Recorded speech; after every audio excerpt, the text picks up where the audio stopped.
Oi, gente! Hoje o foco ambiental é sobre aquecimento global, mais especificamente sobre a próxima Conferência do Clima, a COP23, que acontece em novembro na Alemanha. Vai ser a primeira desde que o Trump assumiu a presidência dos Estados Unidos. Quais serão as novidades que o Brasil vai levar para esse evento? Parece que as notícias não são muito boas. Dá uma olhada.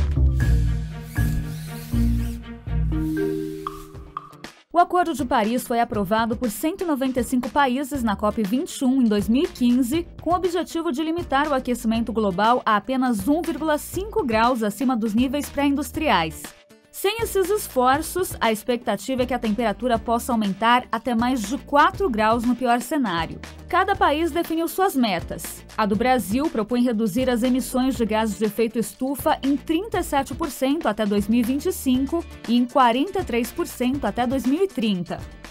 O Acordo de Paris é o primeiro na história da humanidade em que todos os países, desenvolvidos, desenvolvimento, não importa o perfil, assinam dizendo: estamos comprometidos a reduzir drasticamente as emissões dos gases que causam mudanças climáticas. Porque a questão climática ela é muito grave e do jeito que nós vamos, realmente a gente está condenando as gerações futuras para sucessivas tragédias. E a grande questão em relação ao clima é saber se as consequências serão apenas graves ou se elas serão catastróficas. Então, no Acordo de Paris, os países definiram metas, mas que só devem começar a ser cobradas a partir de 2020. Então, qual que é o objetivo dessa COP23? A COP23 ela entra num momento de regulamentação do Acordo de Paris. Aquele rumo definido pelo acordo, ele precisa ser objeto de regras, para que os países, quando forem cumprir com seus compromissos, saibam o que eles têm que fazer, como eles devem reportar, por exemplo, as políticas, medidas e ações que vão resultar em redução de emissões. Bom, é a primeira COP pós a eleição do Trump. Será que isso pode mudar alguma coisa? Na prática, o anúncio de saída dos Estados Unidos do Acordo de Paris ele só acontece, de fato, em 2020, por regras da convenção. O que vai acontecer entre agora e 2020 é provavelmente os diplomatas americanos que participam da negociação, eles trazendo dificuldades para a mesa.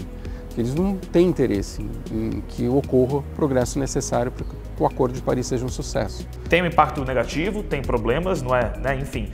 Porém, eles sozinhos já não têm mais a capacidade de parar o avanço no assunto. E o mundo vai continuar.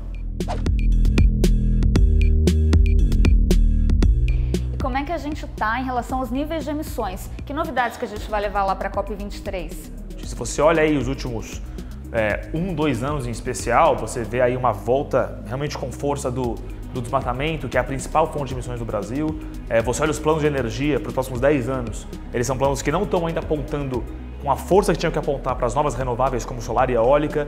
Então o Brasil, apesar de geralmente levar um bom discurso para as COPs e se apresentar aí como um líder ambiental pelos nossos recursos, etc., na prática, recentemente, tem decepcionado na prática.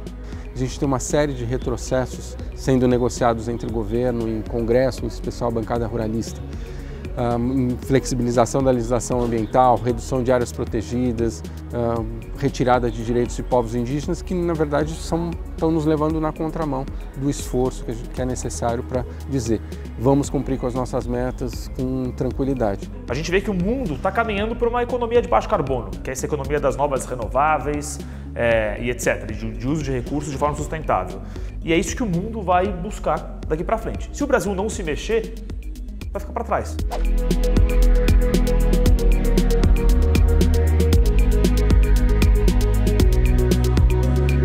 O Brasil provavelmente foi o país que mais reduziu emissões de todos, em função da queda espetacular que a gente teve no desmatamento naquele período, entre 2004 e 2012, que foi o grande período de redução do desmatamento no Brasil.